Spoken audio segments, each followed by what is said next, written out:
Hello, and welcome to Split Your Head. I'm your host, Bob, and today's very special guest is Anthony Leroy, a Canadian filmmaker who, along with his cohorts in the Elytra Collective, have been carving out increasingly ambitious short films. While the other two members, Tice Berger and Josh Murphy, have been producing short docs for the CBC, Anthony over here has been making some of the most maniacal horror comedy magic. He first split my head with Bodybag, where a goofy but ominous setup led to what can only be described as a hellscape fever dream on a rural road. He then followed that up with his Tad Nightingale series, where he honed his comedic chops and brought a vicious flair to the shot-on-video format. He's now presenting his latest opus, a 40-minute satirical nightmare comedy called Bum, that feels like his most ambitious and creative project so far. Emphasis on so far. Clearly, I had to have this longtime friend of the show on to talk all things Anthony Leroy. Anthony Leroy, thank you so much for sitting through our... Thank you, we're shaking Bob. hands. The listeners were shaking hands. Thank you for sitting through my technical difficulties. Who knew you could just switch from 2.4 gigahertz to 5 gigahertz? Well, now I do know. So, Anthony Leroy, how are you doing? How's Bum? You finally made it after 2023 when you started working on it, and now you've made it all the way here. A year and a little bit later, we're here. We're here. Yeah. We're here. It's done. It's about to play, at the time of us recording this, it's about to play a few different festivals, if I'm not mistaken, or at least one this weekend in San Francisco. Sunday the 30th, it's playing the Unnamed Footage Festival. It's in the short form footage block 2. David Dawson's playing block 1 with Family, which is cool. Another great short. Which is kind of cute because you have a little Easter egg in Bum. Do you not? That is true. There is a connective thread from Bum to Family. Set in the same world? Not sure. But, he's around. There's some other threads. There's a thread to Blood Pizza by Justin Cottingham, who runs Gosh Darn Video. And Tent Burner from Stephen Reifstack of Janus.click. Okay, I've been hearing a lot about Janus.click. I definitely know the name Justin Cottingham. I definitely need to check all these out. So do you have this kind of like found footage sort of shot on video crew or scene that's been bubbling up now? I think that there is one happening. There's like Bruce Longo, and you had Susanna on. So right, yeah. Yeah, I think there are people who are kind of keeping the spirit of SOV alive. While also making great outsider art. And I think that it should be curated and celebrated. Absolutely. I almost feel like you guys should start a label, like a boutique label of all these found footage films. But I don't know. I mean, you've got your hands full with Elytra Collective, with everything that you guys do under that umbrella. Yeah. But so Bum, what's the reception so far? I know some people have been laying their eyes on it, myself included. People are really enjoying it, much to my surprise and horror. But I'm really glad that people are getting it and it's hitting. I don't know. I'm it's like too fresh of a baby for me to realize if it's good or not. Not like objectively, but just like I just finished this and then now it's out for some people to see. It's playing a festival. That's all like terrifying. Right. Well, the ending of it especially has this sort of like micro level of editing and ideas and creativity going on in terms of like, how you edited all the footage and how you rendered all the you kind of manipulated all the footage. And so it gives me this impression like you finished it by locking yourself away in like a studio, getting high on the paint fumes, and just like delivering something. And I mean that in the best way because like, as I was saying earlier, when we tried recording this, like it does kind of remind me, and I hope this isn't misleading for people who haven't seen Bum yet. Obviously there's a lot of those people. But it reminded me of Tetsuo the Iron Man in terms of like how Tsukamoto makes the film feel like you're on a ride, you know, like it's the way the textures of the video and the sound design work. Like towards the end of the film, you feel like you're going this roller coaster or something. Right. How did you conceive of that? Well, firstly, I love found footage, and I love the immersion of found footage when you're watching it, especially like a good found footage movie. It just really sucks you in, where it feels like you're the cameraman. And I think like sometimes immersion is lost, right? So I wanted to create something that was like just a completely unique experience in terms of it being a merge of found footage and like shot on video horror from the 90s. And I think like the style of SOV is so charming because I think like my preference of viewing SOV over a lot of modern cinema is the idea that they have nothing, but they do everything. Yeah. You know, it's like so creative, and I see less and less of that now with like bigger budgeted films and stuff. And I would rather have no budget and try and do everything. And whether, you know, no matter how dangerous it is, I'm going to put myself in harm's way just to ensure I get something good, you know? Right. Well, there is like technically fire stunts in the film. There is some pyro stuff, yeah. Yeah. How did you guys go about pulling that off to make sure no one got burned? You know, just you know, someone did hilarious. Get burned. Someone did get burned. The Tad Nightingale star himself. Okay. I told him to look into this barrel and yell, and he grabbed the burning barrel and shook it instead. Oh, well, that's not a good idea. So I don't know if that's my direction or, you know. Yeah. Yeah, he showed me his fingers. He like took a little skin off. But, oh my God. You know, Ian and I, Tad Nightingale, we're good old country boys, you know? Yeah. We live to like hurt ourselves, and, you know, that's like something horrible. And then he's like, yeah, well, whatever. Right, okay, right. Let's keep shooting. Was there any kind of mishaps then when you were filming the Tad Nightingale series? With Ian? Yeah. Nothing too major. Like, if anything, like, I feel like I tore my shoulder snowboarding. And Ian also has a bad shoulder, and there's one scene where he jumps off rocks that are maybe up, I don't know, 4 feet onto my buddy Quentin. And he rolled on his bad shoulder. But other than that, there's more mishaps that have happened with Bum. I've killed 2 cameras making it. Oh, geez. One got covered in skeleton vomit and was hit with an axe. And well, that was it. That was it for that. And the second one, I drowned in the water in a certain scene where the cameraman's being pursued by this vagrant character with a torch into the water. Well, I was filming that shot because I was dreaming of this idea, like it would look so good. And I thought I was on the rocks, but as soon as I pressed it, it fell and I rolled and dunked my camera. I got the tape out, but my camera was pooched. Yeah. And then I picked up another camera from a retired private eye dude who like had a bunch of these VHS-C cameras. So he got me, well, I went and bought one, and then I went filming again the next day. Oh, wow. Wouldn't it be cool if he left a tape in there and it was like of one of his investigations, and then you just put it in your next film? I wish. I thought about it too. I said, that's a great idea for another story down the line, is like a, you know, VHS 2 kind of does that in the wraparound story, but something that really like delves into being a private eye and setting up cameras and stuff like that.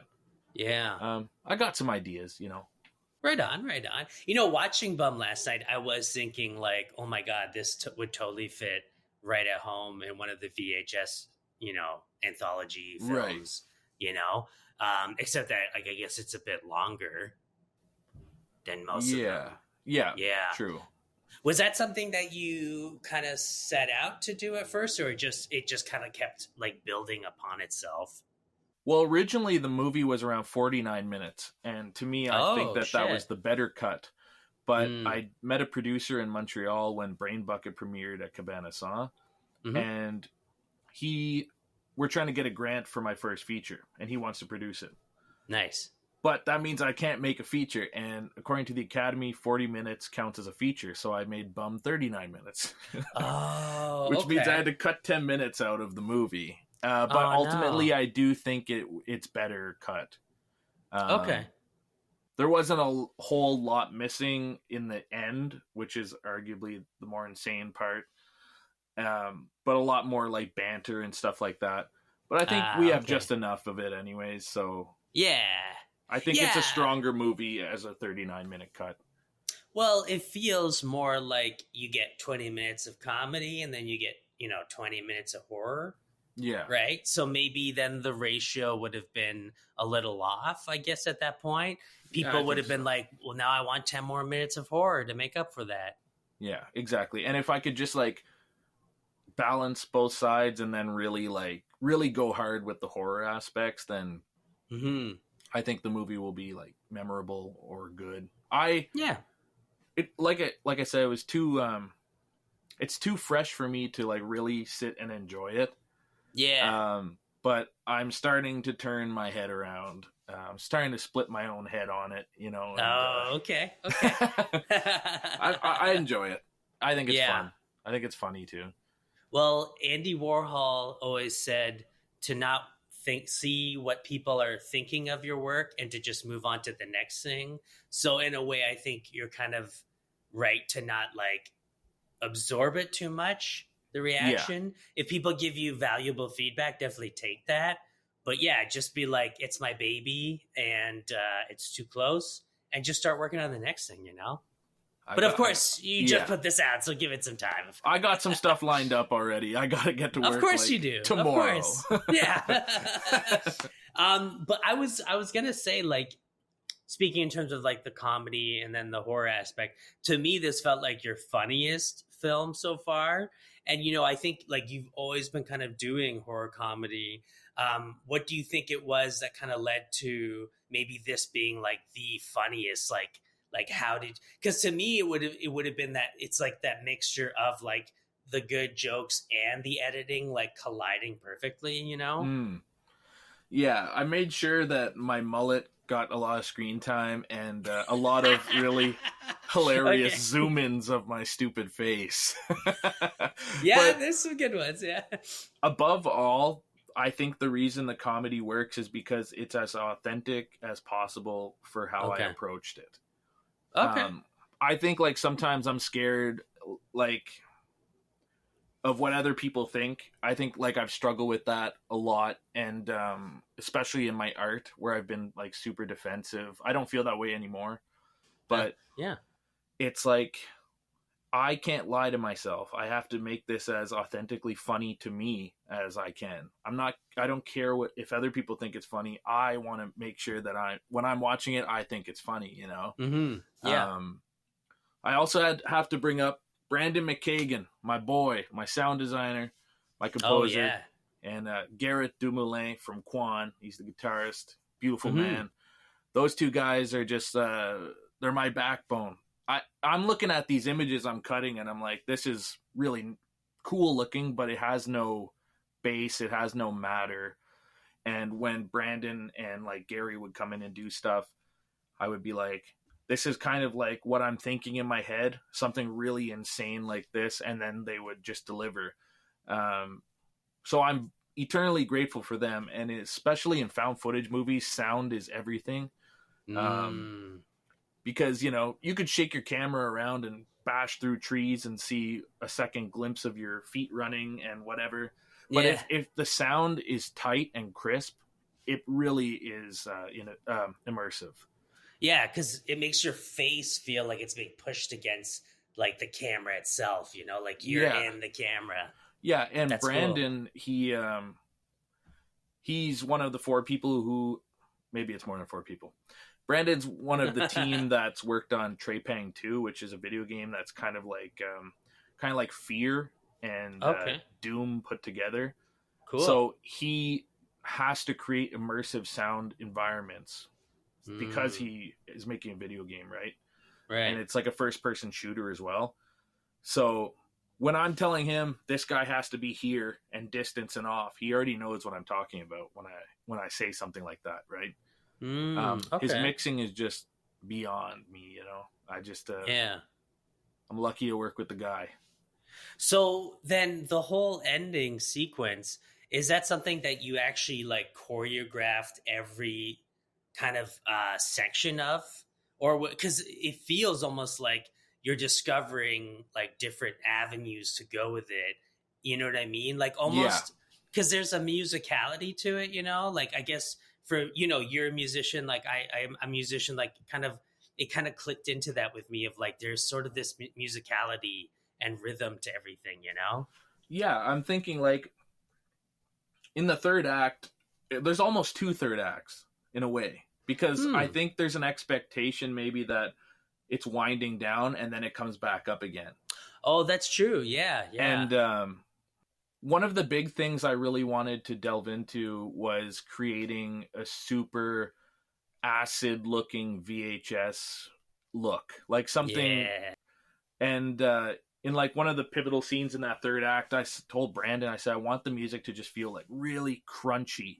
Any sound design, I want it to really sound damaged. Like this camera's getting destroyed as it goes through each horrible segment, you know? Right. Okay.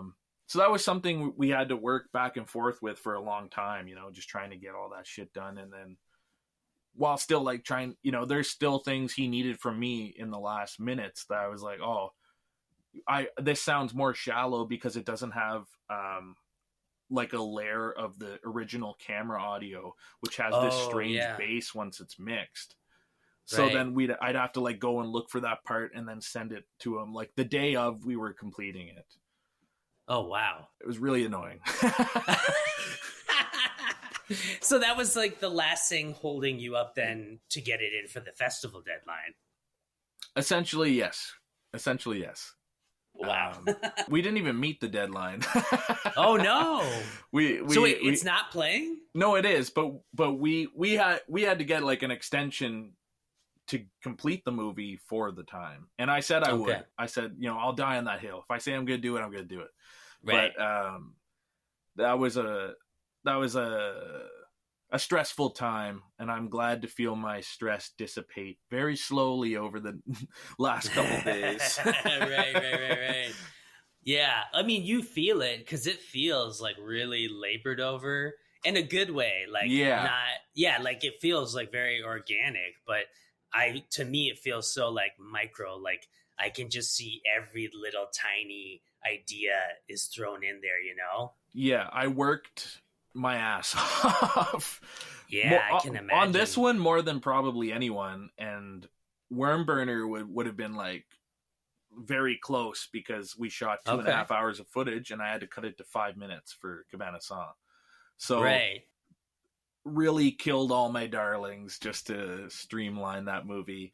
But I also think the 5 minutes was like really strong, and we won the audience award for best short that night too. So it was like amazing. That was crazy. I brought Ian to Montreal. He hadn't been there since, you know, he was like -5 years old. So when we were there, you know, he's just like so overwhelmed and overjoyed to be there. And then we get called up on stage that our movie won like the audience award.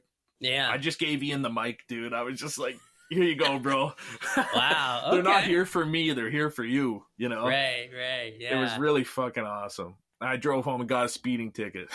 Oh, wow. You make it sound like Ian's your muse or something. I love Ian to death. And we worked together at Home Depot. I don't know. People like Ian's the kind of character that people really like to take advantage of, whether making him the butt of the joke or things like that. And I got to witness that over 5 years working with him at Home Depot. But I always saw something more in Ian, right? Like I wanted I want to help Ian. I want to give him something he could pour himself into, and it would be like a really positive experience. And when we came up with this Tad Nightingale thing, it was like, oh man, yeah, just go more crazy, just more and more and more and more. Right. Subtlety is not key here, okay? No, it wouldn't work. Yeah. So exactly. What would you say was the inspiration then for doing Tad Nightingale? Like, it seems like you're kind of harking back to something maybe a little more character driven that I feel like we don't really see as much, especially in like horror comedy. You hit the nail on the head. Okay. I almost split it. You know, I was looking at a lot of modern films and I'm wondering to myself, when was the last time we saw like an iconic character? You know, someone who's like maybe Art the Clown would be a good example, right? True. But I mean, outside of that, in modern films, I don't see like a character I'm like, oh, that's the man, that's whatever, you know? Yeah. And I was like, Ian is so fucking awesome because he kind of naturally is like Tad Nightingale. They're very similar in energy. Okay. And I'm thinking like, man, we got to harness this energy, bro. We got to make this character like this true larger than life exaggeration of yourself. And then I'm going to try and like give you a certain look, you know, that hat.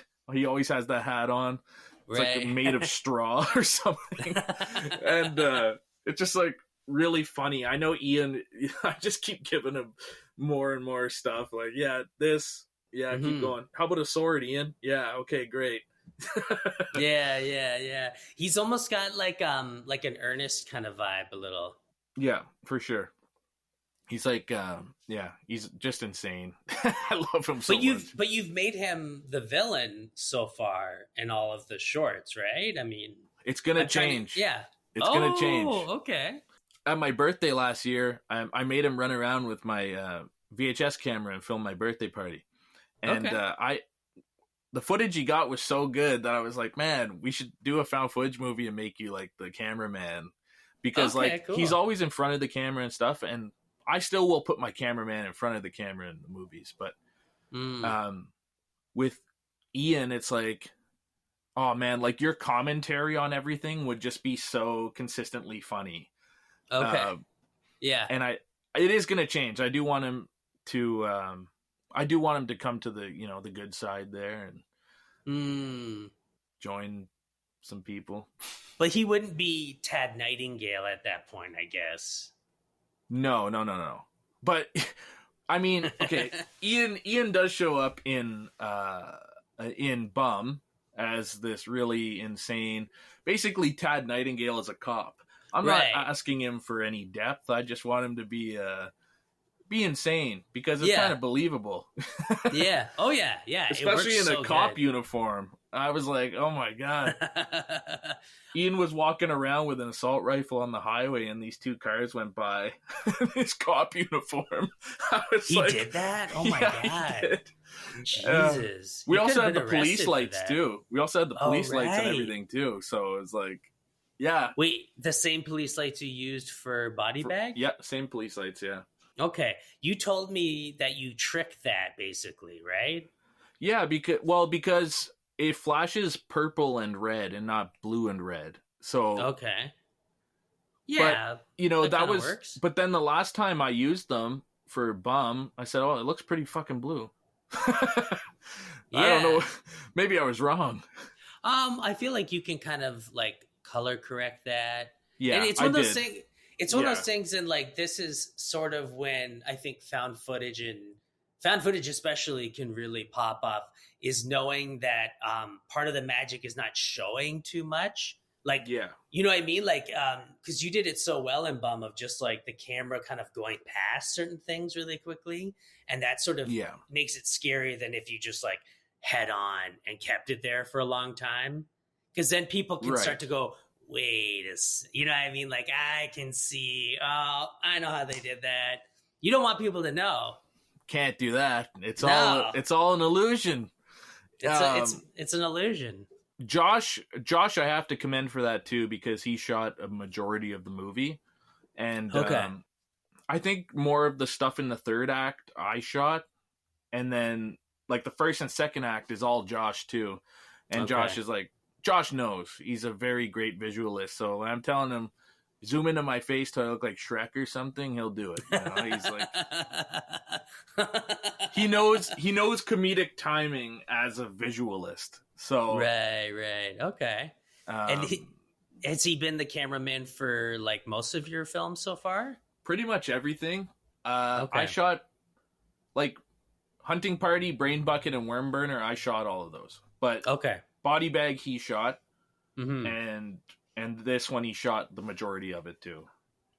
And is he the character of the cameraman? He is, yeah. So I thought it would be funny. I said, well, how could your character stand out? And so he did his best Shaggy impression.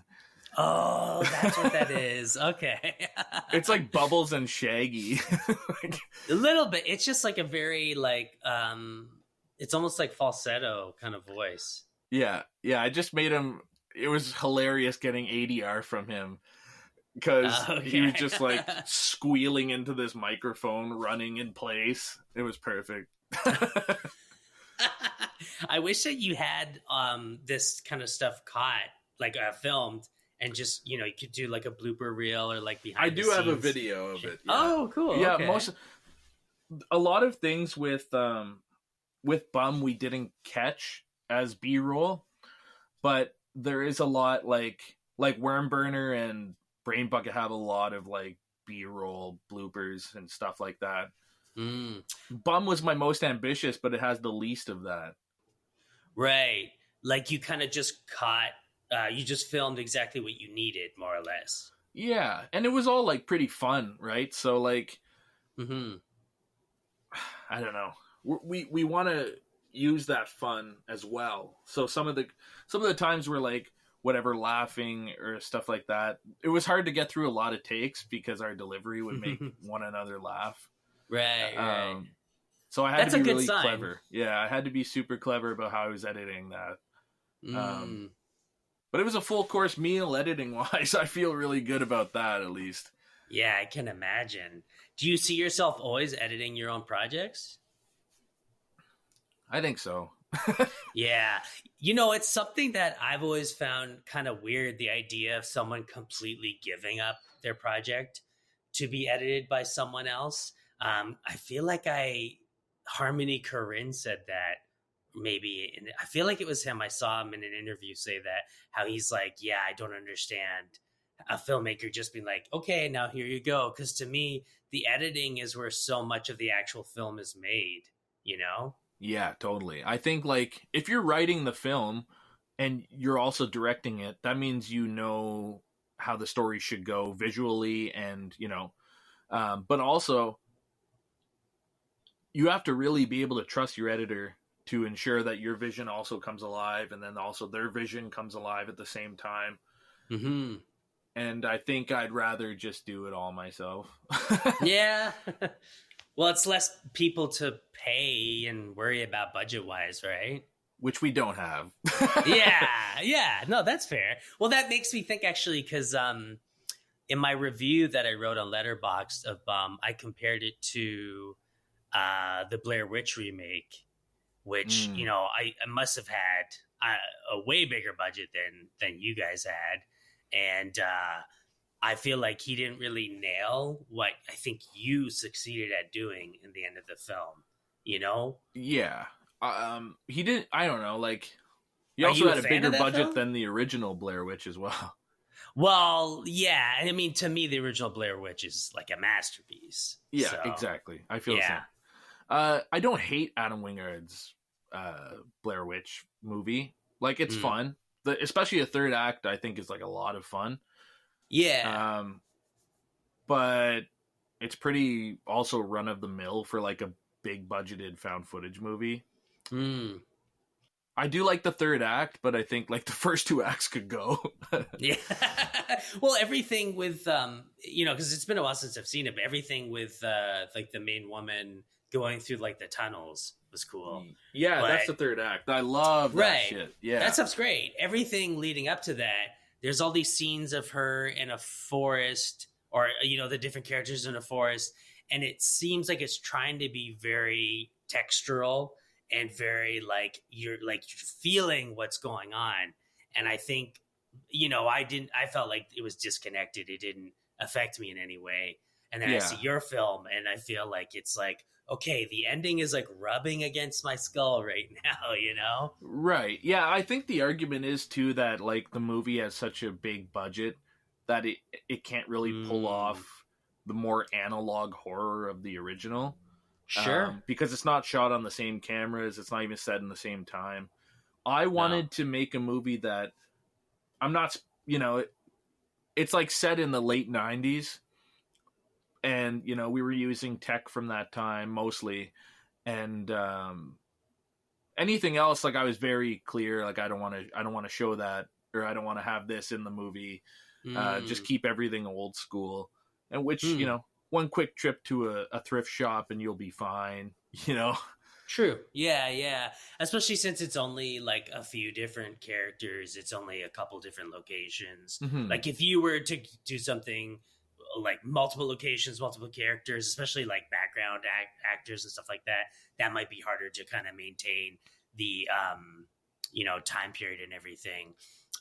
But it's interesting though that you say that it's took place in that time period, because like you're absolutely right. I kind of forgot that though, because of the whole political angle to it with Jim Lackey and the housing crisis and everything, which just felt very relevant to me. Just like, oh my god, right. like this is happening right now. But it does kind of go back to like RoboCop, and it makes me think of like Hobo with a Shotgun. Like it kind of had those sort of satirical, like horror edges to it.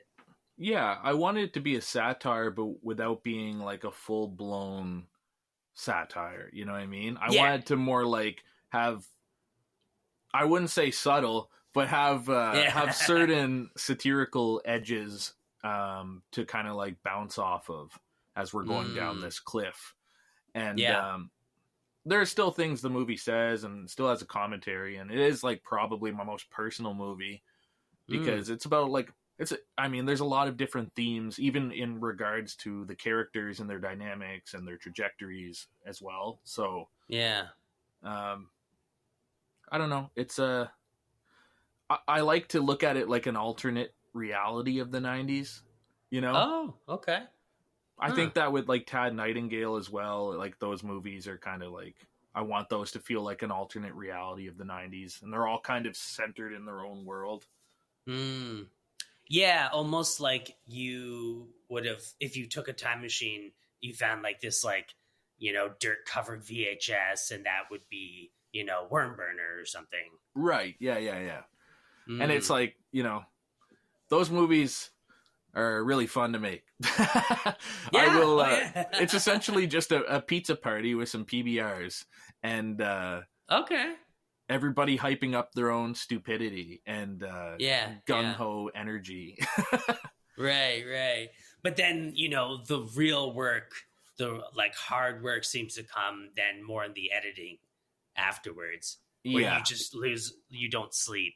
You're just Oh like, yeah. With yeah. Worm Burner, we could have told that story 5 different ways. That's just Right. like how many lines of like plot we could have used. But ultimately, I went with the most standard, I guess, in found footage terms. Like, oh, this tape was discovered. The whereabouts of the people, Right. we're not sure, but here it Yeah, is. yeah. Right, And right. it's my another one of my favorite things is like doing music as well. Like I love Mm. singing and putting vocals on stuff, right? So Mhm. um usually when I'm doing music, I'm not doing movies. And when I'm doing movies, I'm not doing music. Like I'll just stop either side for like, I don't know, a year. I'll just like Oh. focus on one thing. And making these movies, it's like I don't have the budget to kind of get a good soundtrack and pay for all that licensing. So instead, I'm just going to make songs kind of like other songs that I like, but, Mm. have my own twist. Or Gary and I made like a bunch of music for all the Tad Nightingale movies. Um, Mhm. and we did something different with all of them. And same with Bum. We made like a thrash song, and Gary made this awesome like 80s rock song, real space rock. It's like Nice. And then we also got we also used a lot of soundtrack from Barry J. Gillis, the man, the myth, the legend. Barry J. Gillis. Why am I blanking on that name? Barry J. Gillis did Wicked World and Things, and yeah. Oh, okay, right. Wait, Things. He starred in Things and he wrote it, but Andrew Jordan directed it. Arguably co-directed. Okay, that's fair. And is there more of a connection with Barry J. Gillis? I feel like you told me you were going to work with him or something beyond that. I do. Yeah. This is kind of like a little kickoff event, but Barry J. Gillis and I have been chatting for like the last year now. And Sweet. I brought up asking if he'd want to act in a movie because I think him and Ian would be hilarious together. And I also think it would be like a really good, it'd be like a fucking honor and a privilege to me. But it'd be a really good time. And you know, to me, I really love Things a lot. Like me and my buddy Loxo are obsessed with it. I just bought him the vinyl. Oh, sick. You know, and I got the movie like in 3 different formats, and I just love it so much. Yeah. I asked him if he wanted to, this little guy here, the old waffle head.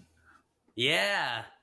That's the project that I wanted Barry for, and I wanted it to sort of, his character to kind of be like the alien abductee from Fire in the Sky. Oh, okay. Being like the sole survivor of this horrible massacre, and him claiming that something like this killed all these people and no one believes him.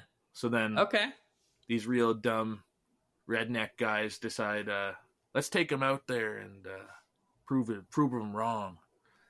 That doesn't happen. Okay. So that's the next project? It's not. No, I think it's like maybe the second next project. Oh, Jesus. The next one I'm doing is kind of like a merge of Watchers with Corey Haim and the Golden Retriever dog and Michael Ironside and stuff. It's crazy. And like The Blob. Okay. Yeah, I want to do like a sci-fi horror movie with my dog as the main star, kind of like Bad Moon, where the German Shepherd is like the main character. So wait, did you watch or listen to the episode I did with Susanna? Yeah, I just did a couple days ago. Because we talked about that, how I was like, you should do a film about a dog taking revenge. Right. Yes. And now you're doing a dog movie. Taking revenge, there's no revenge aspect. I'll leave that to Susanna. Okay.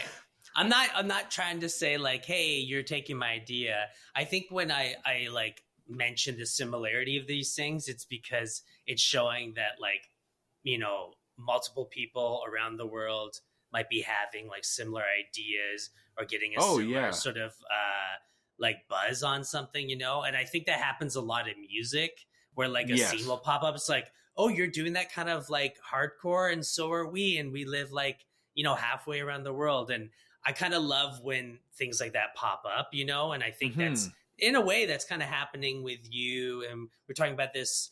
I honestly can't even remember if it was on this recording or the other one we did, because we've had like, this is our second time doing the interview, but we were talking about like David Dawson and Susanna Capostasi and Bruce Longo and I can't remember Janice.Click and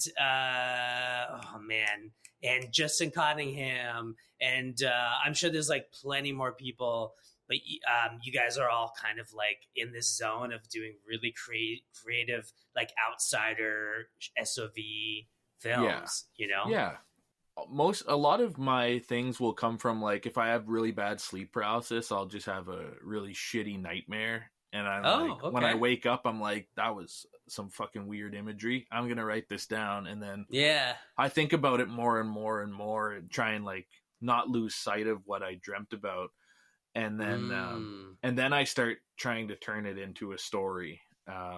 That's how Wafflehead came to be. I had like a horrible sleep paralysis nightmare where I was like walking down a road and I just stopped, and it was kind of like early morning, just before the sun comes up over top of the buildings. Mm-hmm. And I just start turning, and I could feel like there's somebody right beside me. Okay. Like I just have that horrible feeling, and I know I also like am aware I'm in a nightmare. And when I turn, I just see someone's chest like really close to me. And when I look up at his face, this is what I saw. Whoa. And I drew this out and I sent it to Torrin Langan, and Torrin made it just pretty fucking exact. He killed it. Yeah, it's awesome. I love this guy, dude. That's gnarly. I'd love to see a pair of big sunglasses on it. Yeah, maybe we'll have to do something like that. We could weekend at Bernie's or something. Oh my! Well, no, but then I mean, people want to see it alive, right? I think he's also got a big hand too, man. Just one? Yeah, just one. Oh. Okay. That's more of a nod to like Nemesis from Resident Evil than anything. Oh, okay. Okay. I'd have to look that up. I haven't played that game in a million years. That's fair. So Wafflehead. Oh wait, no. Sorry, you were talking about... I got my dog one, yeah. Your dog one, yeah. I love my dog. She's a boxer. She's very cute, but she's up there in age, and I want to give her a project that could like immortalize her. So I really love dog movies, like family dog movies from like the 90s, like Homeward Bound and shit like that. Huh. And Justin and I watched Bingo, which is probably the most insane fucking dog movie. Fucked. Dude. So that was my first time sitting through that in one full sitting, and it just blew my mind. So right. I used to watch that as a kid, and I remember it being like, what? I think this is kind of vulgar for little kids to watch. Isn't it? Yeah, it's fucked. Yeah, the dog keeps peeing everywhere and stuff. But no, the kid keeps peeing. Yeah, the kid keeps peeing everywhere. The kid keeps peeing everywhere to tell the dog that I'm here so the dog can find him. The dog is at gunpoint multiple times throughout the movie. Okay, I need to watch this. Have you ever seen White God? Yes. There's White God and White Dog, and I've seen both. Right, okay. I haven't seen White Dog. Is White Dog good? Fucking amazing, yeah. Okay. White God's also... I really liked White God as well. Yeah. It's where the dogs run rampant through the streets, right? It's I don't know if it's a French film or something. It's like French or German.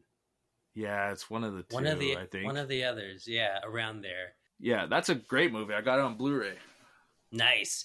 So, wait, which would you say is better? Because I haven't seen White Dog, and I'd like to see it. They're different from each other. I think White Dog is better because it's a lot more grounded and despairing. Oh, okay. Huh. Really? More despairing than White God? White God is so grim, though? White Dog is grim, and White God is maybe more grim because of its subject matter. Okay. But they're both grim. I don't know, dude. Okay. I'll watch White Dog. I've been meaning to see it. So. Don't watch either and go watch Corey Haim and Watchers. I've never seen it, but I've definitely seen the poster. Michael Ironside's like one of the villains, bro. Come on. Okay, one of them. I say no more. Does he fight a dog in it? I say no more. Oh, okay. Okay. I'll watch it. So you're gonna do... You gotta watch Watchers. Watch Watchers. Watchers will be watched. Watchers and The Blob with your dog. Yeah, and a little Bad Moon. You know, a little bit of Bad Moon in there. Okay. I kind of remember that one. It's a werewolf movie. Yeah, and it's based on a book called Thor, which is like the same movie but written from the dog's perspective. Oh my God. Dude, I just imagined opening a book and just saying like, rough. Yeah,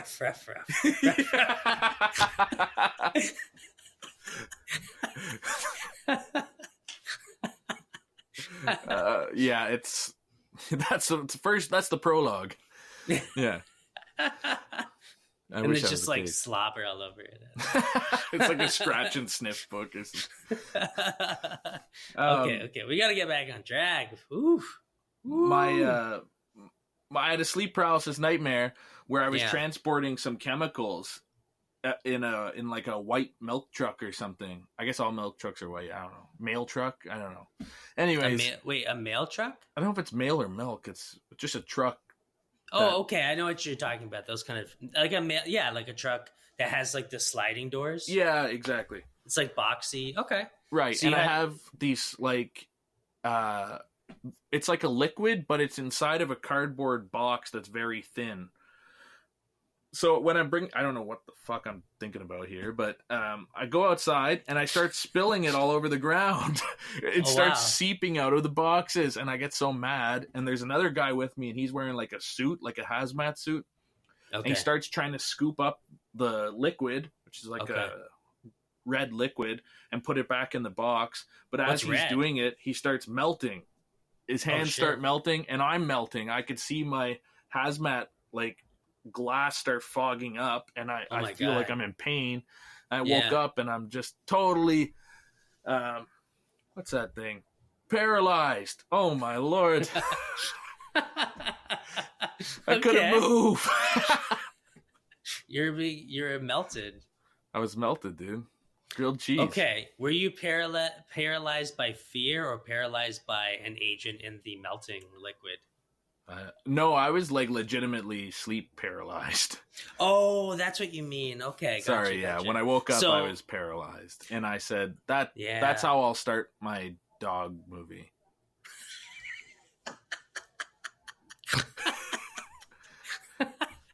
Wait, when did the dog come up in your film or in your dream? I mean, the dog didn't come up in my dream, but I have to connect the world of whatever the hell I was dreaming about. And what I want to do next. It's so funny that you had a nightmare about being melted by a random substance, and you woke up and said, this would make a great dog movie.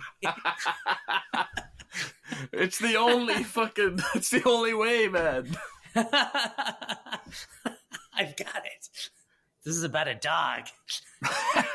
So how are you going to direct a dog? Because directing animals seems really fascinating to me. I don't know. I have no idea how it's going to happen. I don't know if my dog will be receptive on camera or what. But either way, I'll figure it out. And she will. Yeah. And I'm also going to shoot this non-found footage, but still SOV. Because I figure, now that I'm playing in that sandbox, I figure I may as well make a traditional SOV just so I have one, you know? And I think this story would be harder to tell as found footage, and I don't really want to. Okay, I think I got it. I think I know how you do it. So you storyboard everything, right? So I'm serious. I'm listening. So, everything with the dog, right? Like all the actions, but then spend a day with the dog filming it, as you say, with your friends. Like, you know, your friends goofing off and everything, and then you sculpt it down. You film a day with the dog, and you use all of that footage for all the cutaways between the action. Because if you're like, oh, I need the dog to like twist their head or like act a certain way, you're not going to be able to get that. But you know what I mean? You can get a dog to like move across something, but you can't get a dog to be like, unless you're trained, you have a trained dog, you're a trainer, you know? But if you spend a day just goofing off with your dog, you're like, hey, I have a clip of my dog being like, whoa, you know, like that will work really well here. You know? She does bark like that. Oh! Sometimes I just drop shit all over the floor thinking someone's in my house because she'll bark. Dogs are like that. It's usually because Whoa! Oh my God. If your dog talked with a human voice too. Never say never. You know, I'm just saying, it's been a dream of mine to voice a dog. You would be good at it, I think.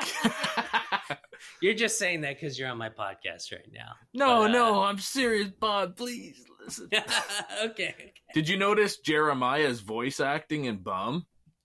I didn't actually. What did he voice? He voiced a radio DJ who's in it for like I don't know, 10 seconds or something. When I'm driving the car to pick up a character named McCully, funny enough, and, and the sound girl Bev. When I go pick them up, you could hear Jeremiah using it. Oh my god! I made him do a radio voice. Has he seen Bum yet? Yes, he saw it because like I sent it to everyone who was like involved. You know, I was like, let's like you did something in this, so you can watch it. Obviously, you know. Yeah. Yeah, Jeremiah thought it was a hoot, and cool. I was just happy. I wanted to include my friends. Like I like including people, right? So all my movies are really a celebration of my friends. So I think if I can get you voicing a dog, we might be onto something. Hell yeah, I can do a dog voice. I can do Bobby's World. You know the right? Yeah. Hi, Anthony.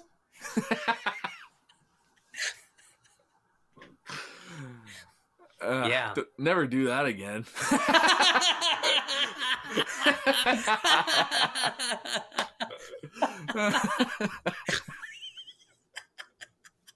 Shit. That was amazing, Bob. Thank you so much. I think the fact that you said never do it again, sold it. I didn't. But this is the comedic chops of Anthony Leroy that I've come to love since even your early beginnings with Dusty 1 and 2. I mean, remember those films? Yeah, so long ago, Bob. Yeah, I mean, those were great, but you've grown so much, and I think it makes sense that you gravitated towards this shooting on video format because it seems to be more what's the word I'm looking for? Like more fitting for how you work in a way. I think before you'd have to be very rigid with like, we need this exact shot. We need it to be in this exact frame. Now you have a lot more to work with. You can be a bit more like loose with it. Yeah. I always loved run and gun shooting. And it's a lot easier when you're shooting on a little micro or VHS-C compact VHS camera. It's a lot easier to run and gun doing that shit, and it also looks better. I just really okay. I just love the look of analog and tape and everything like that. And totally, I did have one of my favorite things that I do is like every summer I'll take my VHS camera around and I'll just like document my summer. Okay. So like I'll just film like good times I'm having with my friends and stuff like that. So I just want to immortalize everybody, you know. Take them all up with me. I had a dear friend who he died when he was 21 years old, and that's sorry to hear that. That anniversary is coming up. And when I think about that, that time we really believed we were so immortal in our youth, you know, and that really shook my world. And it was like, well, maybe we're not immortal, but we can leave something behind that is, you know. And totally. And when I say that like my movies are a celebration of my friends, I really do mean that. I really love bringing everybody together. We all do it and we all have a good time. And right there we have something like really goofy and stupid, which is essentially how we are as people. And it's immortalized. We're there forever, you know? Well, hopefully. Yeah. It's like a community in a way. You have a community aspect of it, you know? You couldn't make these films without these people, really. Even if you are the director, you're the name I couldn't. There. But yeah, was your friend in any of your earlier films that passed away? Yes. Yeah, we made an alien movie at my house one time. Basically what happened was I told people I wanted to make an alien movie, and they said, yeah, whatever. And I had a little house party, and everyone came over, and then I just told them, yeah, tonight's the night we're making it. And while everyone was trashed, we made it. Okay. And where is it? It's in pieces all over the place. I don't. Okay. I have like maybe 5 minutes of it somewhere. It's also found footage. Funny enough, that was back in 2013 that we did that. Oh shit! Okay. Yeah. So. Wow. A while ago. Wait, how old were you when you did that? it's one of those early ages there. Oh, okay. Sorry. I don't know how old I was. 18? Oh, okay. 18, yeah. Yeah, I was 2013, 18. Okay, that makes sense. Yeah. I'm turning 30 on April 3rd, which is very that's soon. soon. Holy shit. You are a Taurus? Aries. Even Aries. worse. Is it? Yeah. I actually don't know anything about Aries. My girlfriend Hannah, she's Taurus. Okay. And how's that going? Very good. She's rocking in the free world, man. She's a beautiful girl. I mean like dating a Taurus as an Aries. Oh, that's why I think being an Aries is probably the worst of them all, because the Taurus is so perfect and Oh, okay. I don't know, Bob. I think we're getting off course here. Well, I was gonna say, I think you could probably use the alien found footage stuff for Wafflehead, or no, the dog. Well, you might have like a dream sequence or something where you could like throw it in there. We do have something for it. Tomorrow, Josh and I are chatting with CBC to do another folklore documentary about the 300-person hamlet I am from, in regards to an alien landing in 1996 in the lumberyard. Okay. It's just widely known folklore of 300 people. And okay. So yeah, I'm going to go there, and like tomorrow we're going to pitch it. And they really want to do the story, so I think we're going to get greenlit anyways. Sweet. But yeah, it's going to be very fun. And I figured that would be kind of the perfect place to drop like a little pinch of that short film in. Oh, yeah. Because we even went to the UFO landing place in the movie. Oh, cool. Okay. In the middle of the night when we were drunk, and I think we sobered up pretty quick. Okay. Yeah, because I don't think CBC would want to see you guys trashed. No. We're gonna use it very in a very subtle, small way. Right. No sound. No sound. No sound. I think we only knew the F word back then, so no sound. Okay. I'm gonna hope one F word or the other F word. And we'll sneak it in. CBC, don't cancel us. We'll sneak it in. Okay. How did you guys get hooked up to the CBC? Because Elytra's done a few docs for the CBC so far. I don't really. I think so. CBC, we're doing a creator network, and Josh and Tice created a documentary called The Heart of the Valley, and they kind of brought it to CBC's attention. CBC didn't really want it, but they did bring up that they're doing a creator network. So essentially giving filmmakers a small, just a small budget to do 5 to 10 minute shorts, cool. Documentary shorts. Mm-hmm. So we did a bunch on folklore around this area, which is like Buck Hill. There's a Vampires of Wilno episode. Cool. And this time now, Josh and I are going to be pitching instead of Tyson Josh, and we're going to be doing the Aliens of Waltham or something like that along those lines. Sweet. That's awesome. Yeah, it's I'm really excited for tomorrow. We have a pretty good pitch down, we hope, and we think it will be good. Are you coming into Toronto to do that? No, it's just online.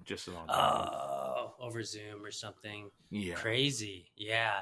Do you think that you coming from such a small rural part of you're in Quebec, aren't you, technically? Yeah. Right now I'm in Ontario, but yeah, I am a Quebec resident.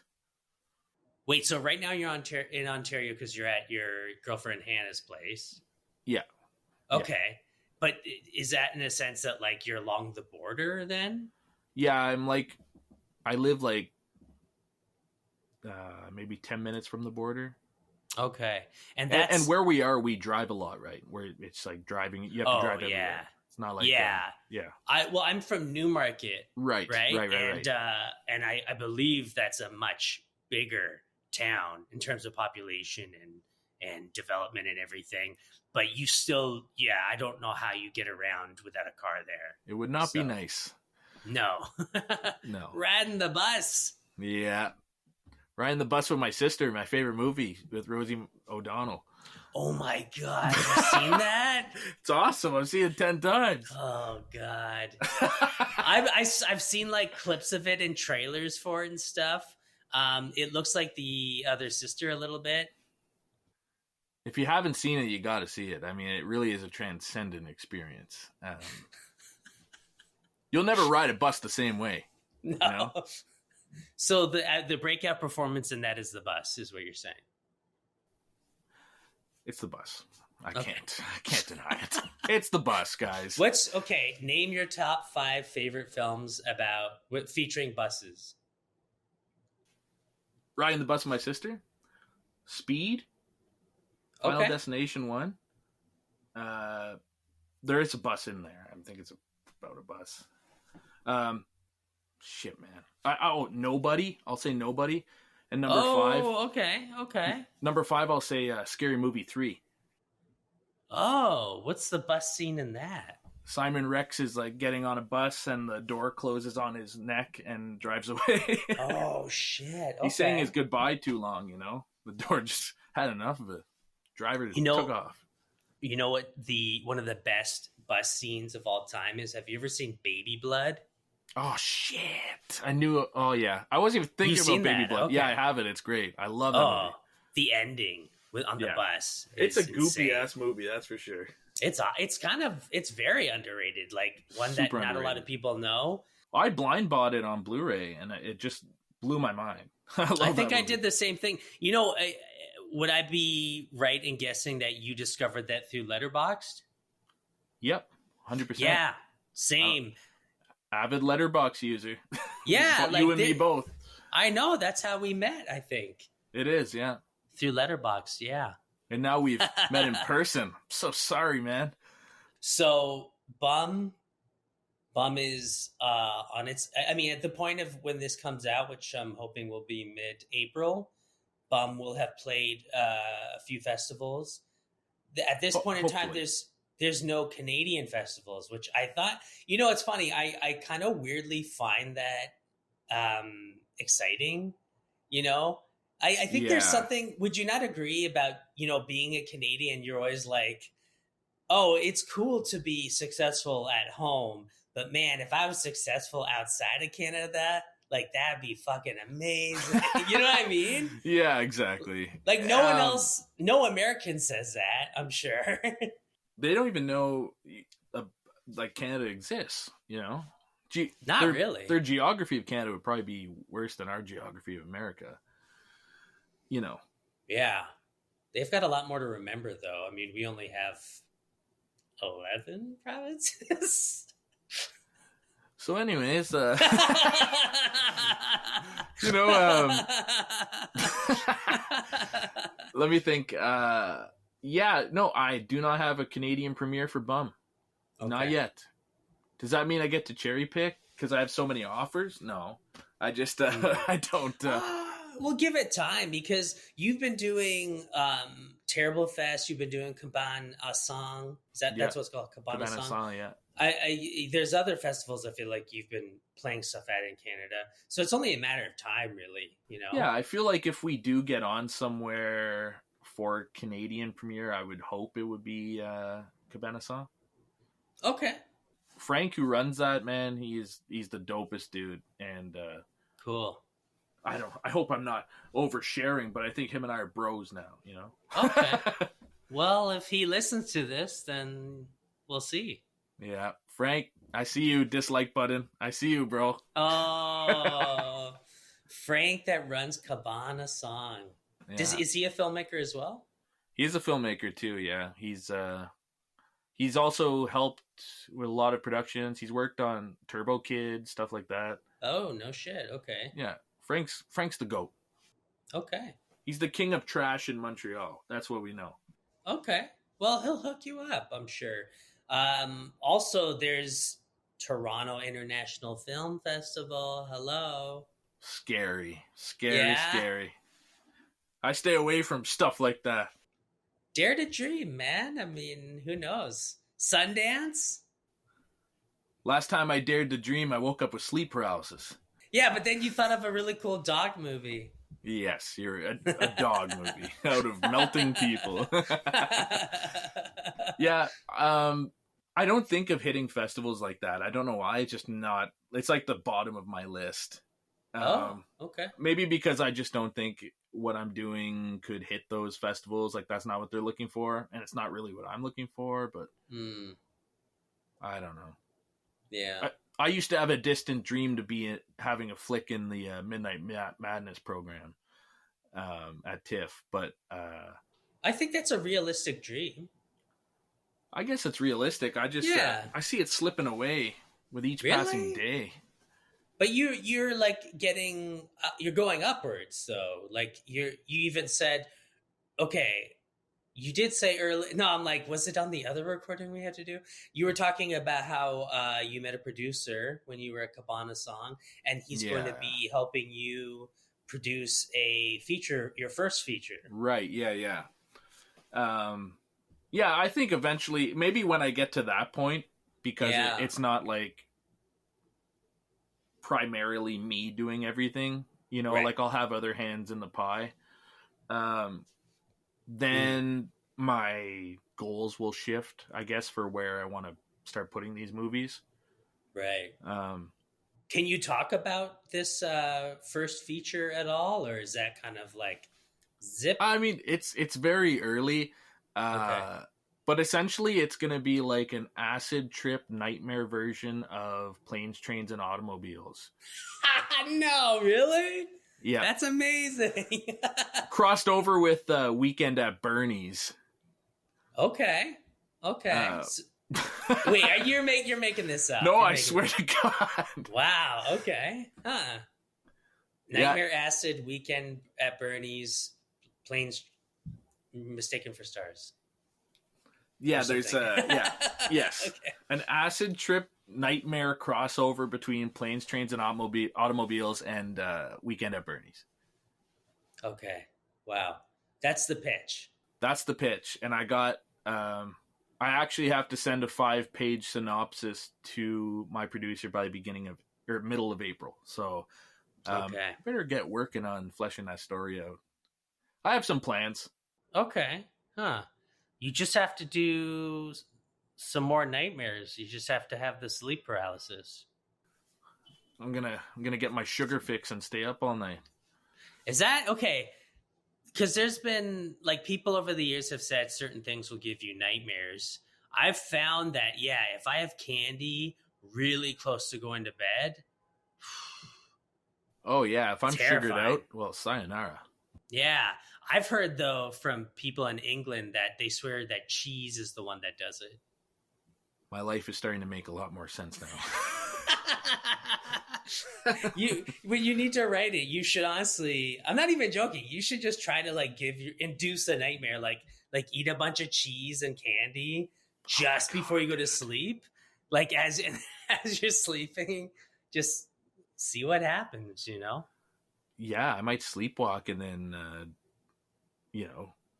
go somewhere and then wake up in a park somewhere. Have you ever walked in your sleep? Apparently. Oh. Like 2 times. Okay.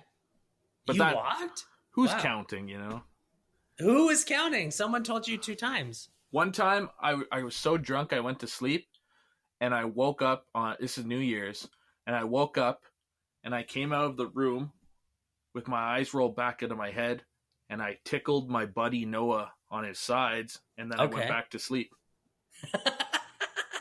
So you don't remember doing this, though? But I have zero recollection of that at all. Okay. And he took a video of me, and I was like, oh, wow. I think he took a video of me. Maybe I'm misremembering that now that I'm... Okay. Maybe I was just under the influence. Yeah, that makes sense. I frequently, I wouldn't say talk in my sleep, but I kind of moan in horror in my sleep. Steph, my wife, has told me this.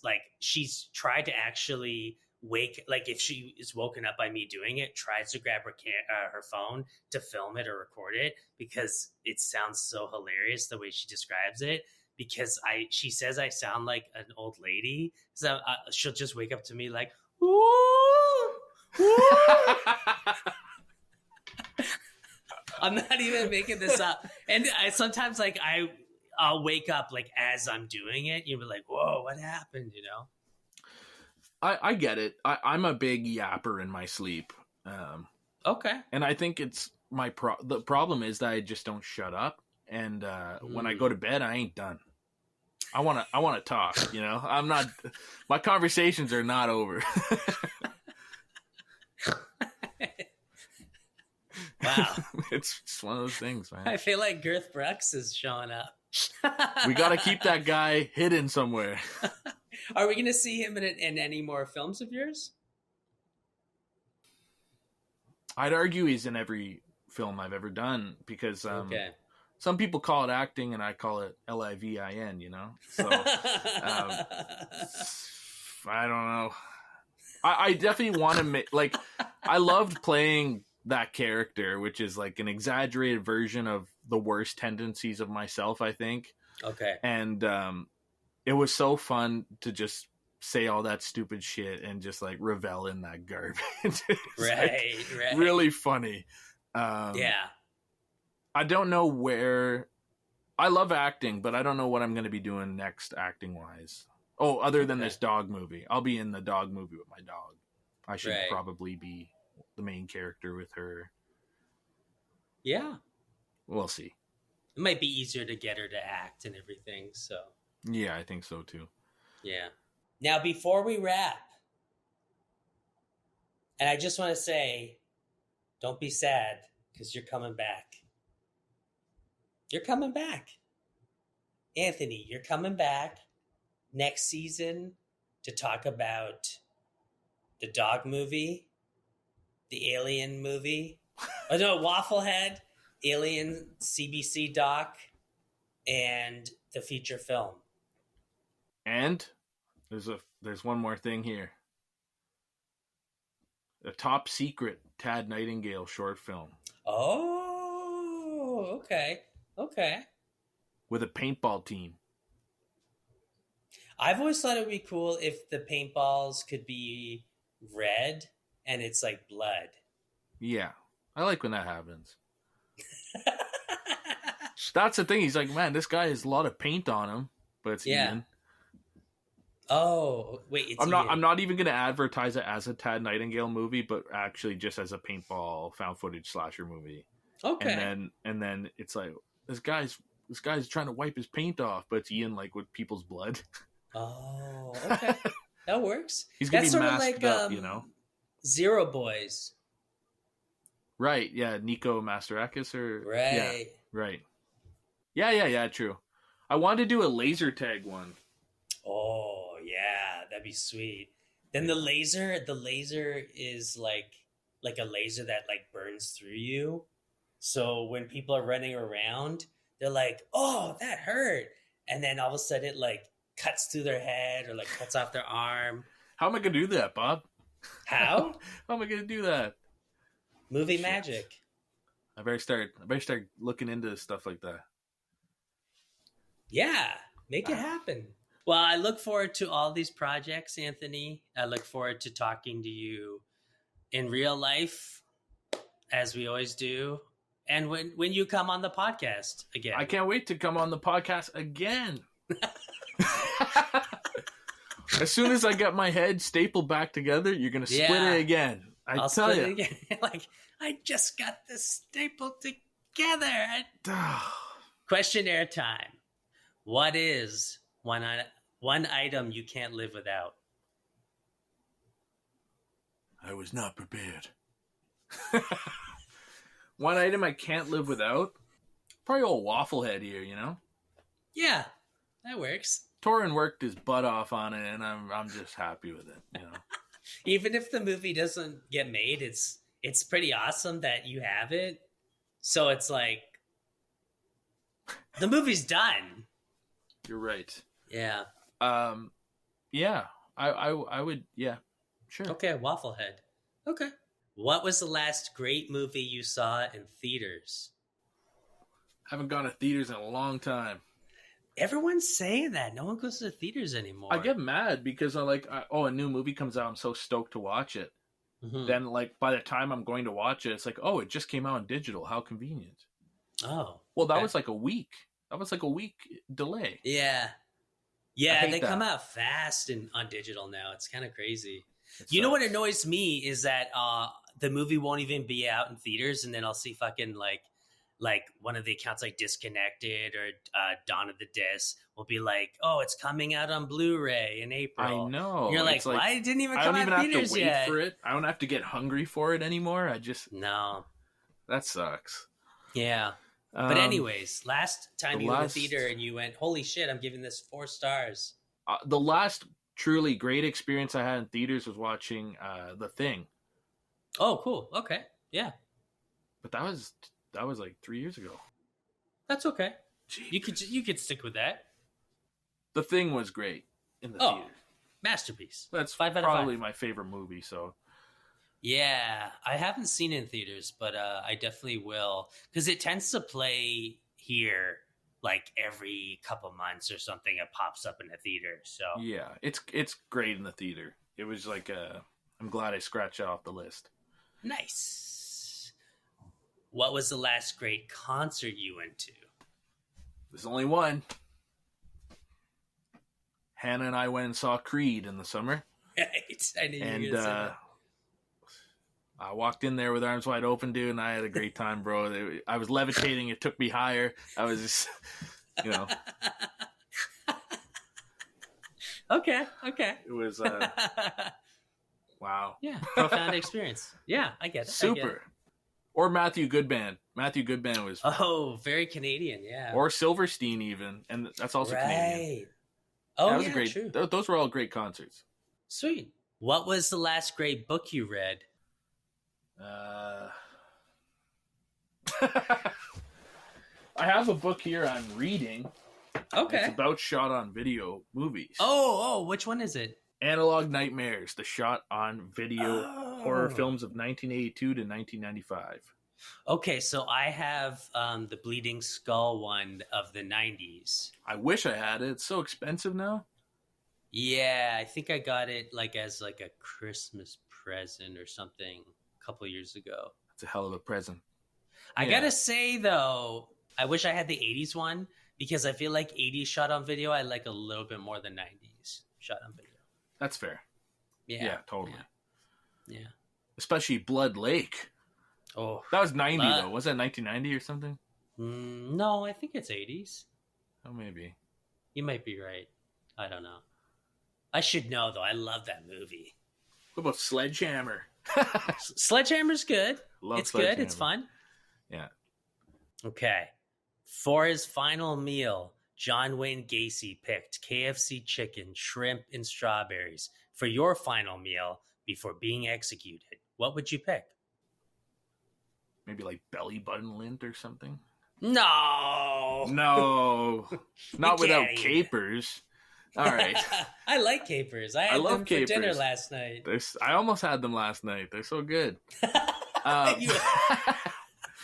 gonna say I'm gonna keep it pretty Canadian. Nice.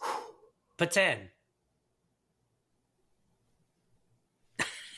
He asked me the question, then he gave me the answer. You're right.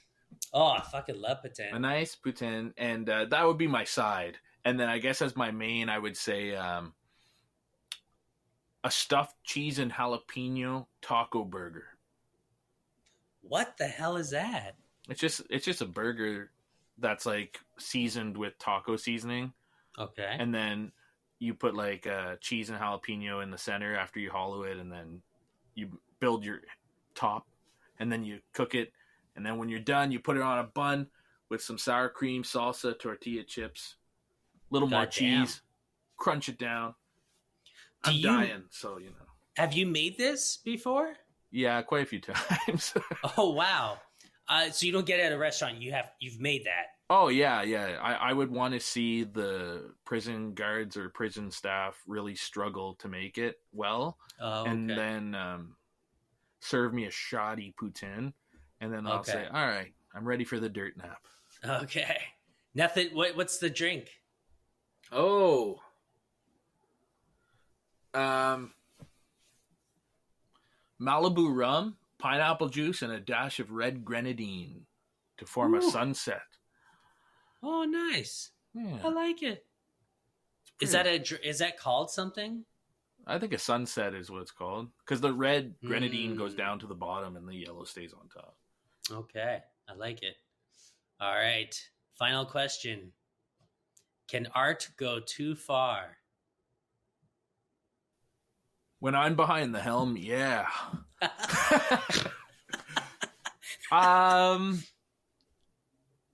Yes and no. Okay.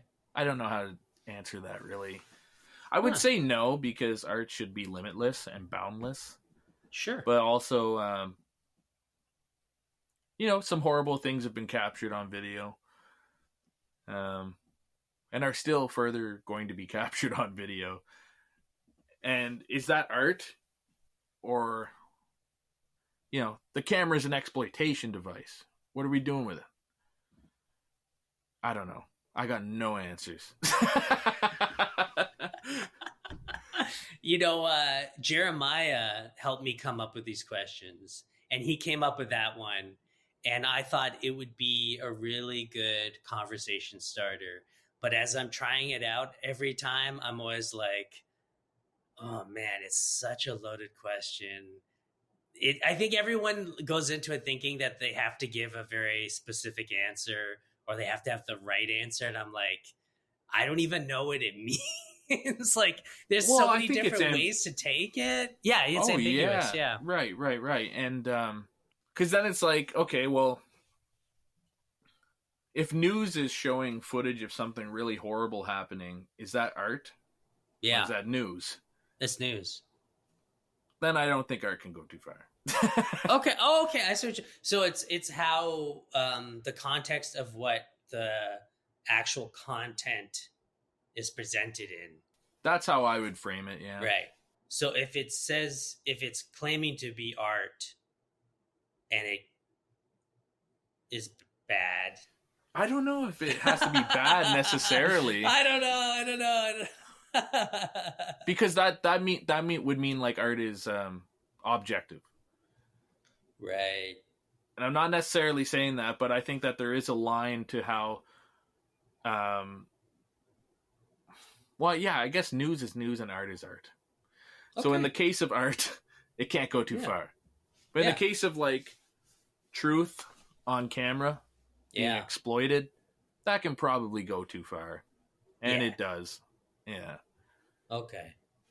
I don't know. Bob, it's just one of those things. Jeremiah, you motherfucker. Well, he'll see this and he'll feel really good about everything he's done. This is exactly what he wants. It is, yeah. Anthony, Bob, it's been a pleasure. Thank you for coming on Split Your Head. I look forward to when you come back. I look forward to your future projects. I look forward to you. What? I could say the same about you, young man. Thank you so much for the opportunity. Thanks for cracking my dome. Thanks for splitting my head. And you got it. I mean, I'll see you soon. You will. Okay. Thanks, man. Have a good one. You too. Sign.